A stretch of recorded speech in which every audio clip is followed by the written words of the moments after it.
Oi, gente, aqui é a Yara. E, bom, como vocês já sabem, a gente vai fazer uma pausa agora nos conteúdos relativos à história do Brasil, para a gente conseguir acelerar um pouco a história geral. Dessa forma, a gente vai conseguir igualar os períodos e talvez até elaborar algumas aulas um pouco diferentes para quando a gente tiver isso igualado. Algumas aulas que, enfim, estabeleçam uma relação mais forte, assim, entre o Brasil e o mundo, enfim, várias questões que vão ser tratadas mais pra frente. Eu já peço desculpa hoje também pelo meu áudio, eu não sei se ele tá muito bom, mas enfim, a gente tenta aqui, tô em condições meio excepcionais, mas no geral é isso. A aula ela é bem breve, independência dos Estados Unidos é algo que não cai muito no vestibular, mas é muito interessante a gente discutir um pouco, principalmente para pensar o quanto isso, o quanto isso teve um reflexo e é uma boa representação do avanço do liberalismo, dos ideais iluministas pelo mundo, né, dessa perspectiva democrática que estava, começando a se desenvolver com mais intensidade nas políticas mundiais. Bom, como vocês já sabem, meu e-mail tá ali embaixo, qualquer coisa vocês entram em contato. E eu espero que vocês, gostem desse novo modelo também, né. Agora ele está sendo feito junto com a Gi e com a Dani. E, enfim, qualquer sugestão vocês podem mandar. Bom, independência dos Estados Unidos, então. A data comemorativa é dia 4 de julho de 1776, mas a gente vai entender um pouco esse processo. Bom, qual que é a importância, então? Como eu já havia dito, eh, ela foi a primeira colônia a se voltar contra a metrópole. E isso é muito representativo, porque a gente sabe que, a partir disso, uma série de outras colônias passaram a se revoltar contra a metrópole e adquirir sua independência. É lógico que ela tem as suas particularidades muito bem pontuadas e muito bem, muito importantes, né, para a gente pensar, como eu disse, a história do mundo, mas é importante pensar como pioneira nesse aspecto.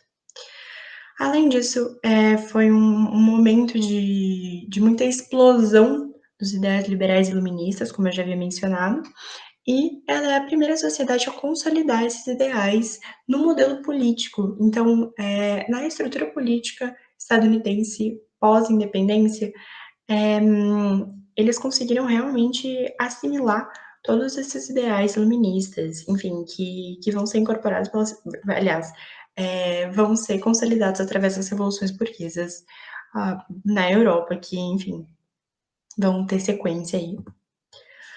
Então, sobre as 13 colônias, né? Vamos entender o que, que era esse processo de colonização dos Estados Unidos. Bom, então a gente tinha todas essas 13 colônias no litoral oeste, aliás, no litoral leste, perdão, gente, probleminha de geografia aqui.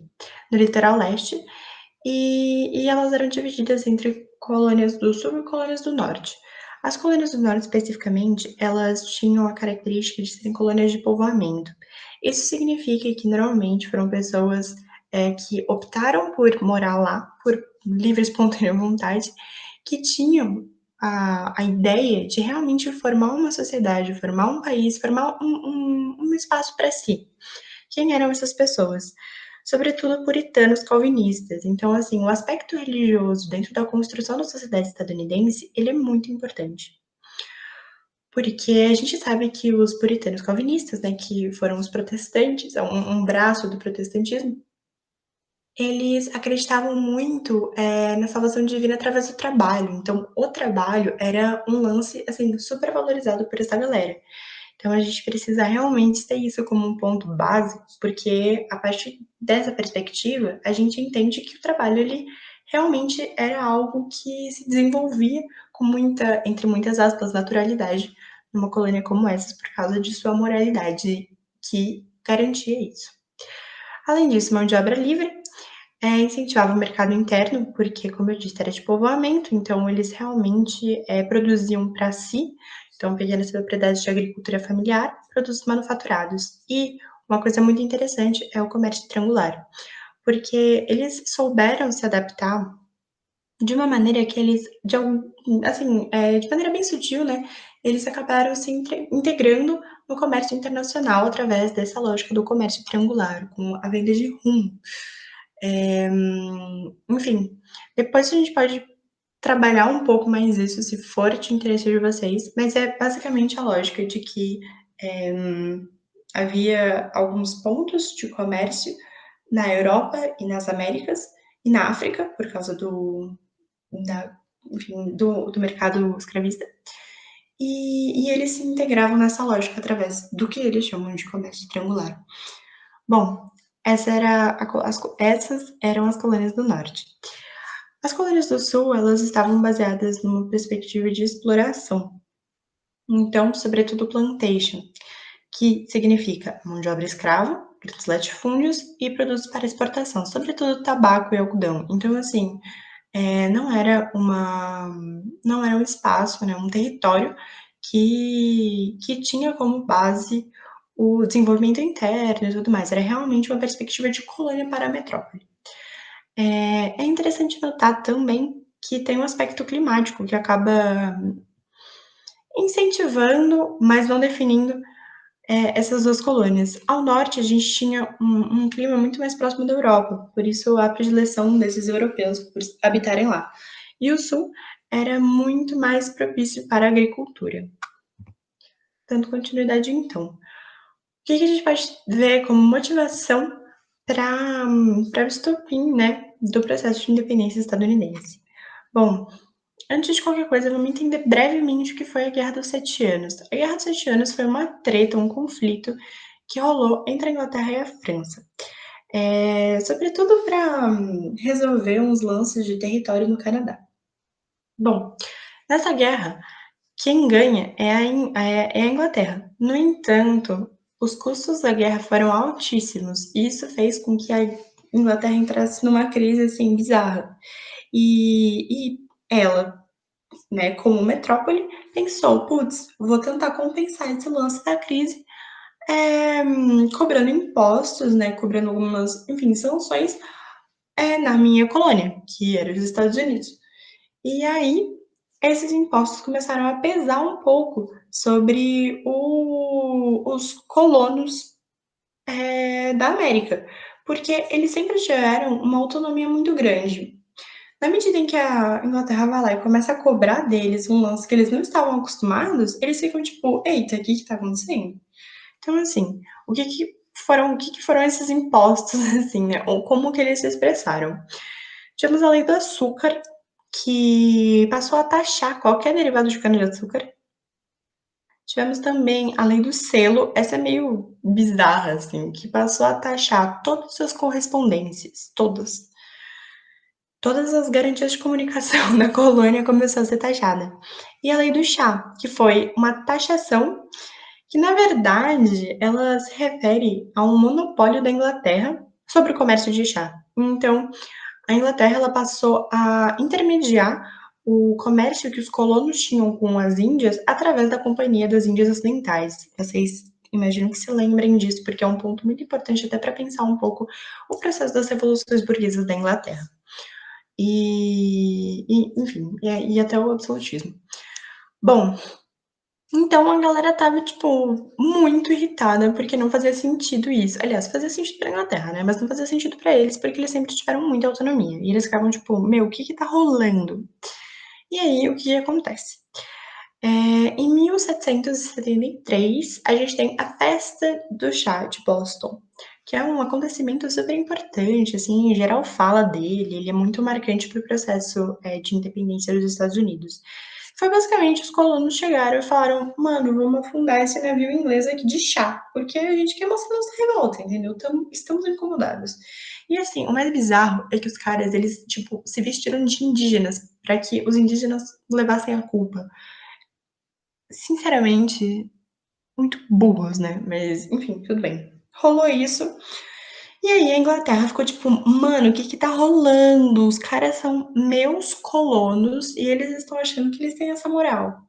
E aí ela foi lá e impôs o que eles chamam de Leis Intoleráveis de 1774. Nossa, eu tô com o século XX na minha cabeça, né, preciso pra cá. Estamos no século XVIII. Bom, Essas leis intoleráveis, elas tiveram um caráter restritivo social. O que antes estava no campo de uma restrição econômica, de uma imposição econômica, em alguns aspectos políticas legislativas, né, passou a ter caráter social. O que significa isso? Que começou a ter, tipo, toque de recolher, começou a ter uns lances, tipo assim, ah, não pode ter reunião na rua, não pode ter ocupação de espaço público, uns lances, assim, muito surreais, assim, e aí os caras realmente ficaram tipo, meu, não tá dando bom.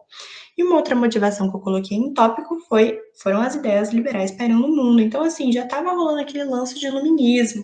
A galera já estava falando, tipo assim, liberdade, putz, interessante, né? O povo tem que ir em busca da liberdade. Enfim, o capitalismo, né, que estava pipocando e os colonos, eles estavam conseguindo ter um bom estabelecimento é, dentro do comércio internacional. Então, tipo, tava tudo meio tenso, assim.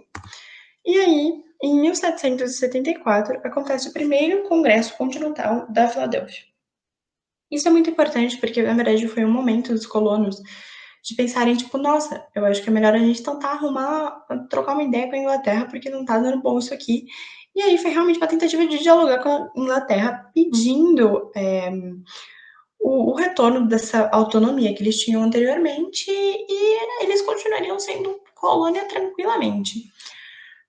E por isso aí que eu coloquei a Declaração dos Direitos dos Colonos. É até meio engraçado falar, mas era bem isso mesmo. Eles queriam declarar os direitos dos colonos, eles queriam estabelecer isso, né?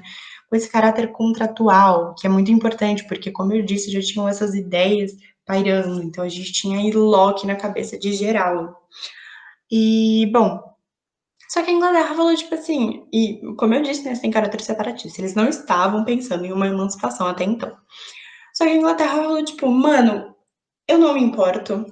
Vocês fazem o que vocês quiserem, eu tô suave, vai continuar sendo assim, porque é assim que eu tô conseguindo suprir os meus gastos, enfim, com a guerra e tudo mais.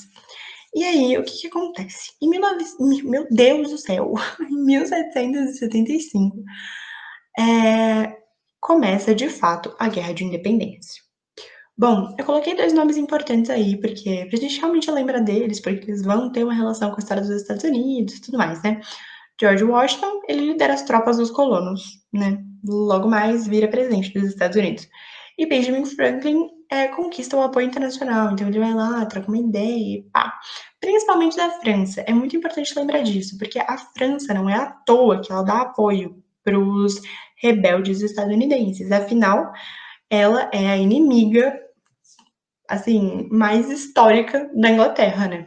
Inclusive, perdeu territórios para a Inglaterra na Guerra dos Sete Anos, então ela estava também nem um pouco feliz com a Inglaterra.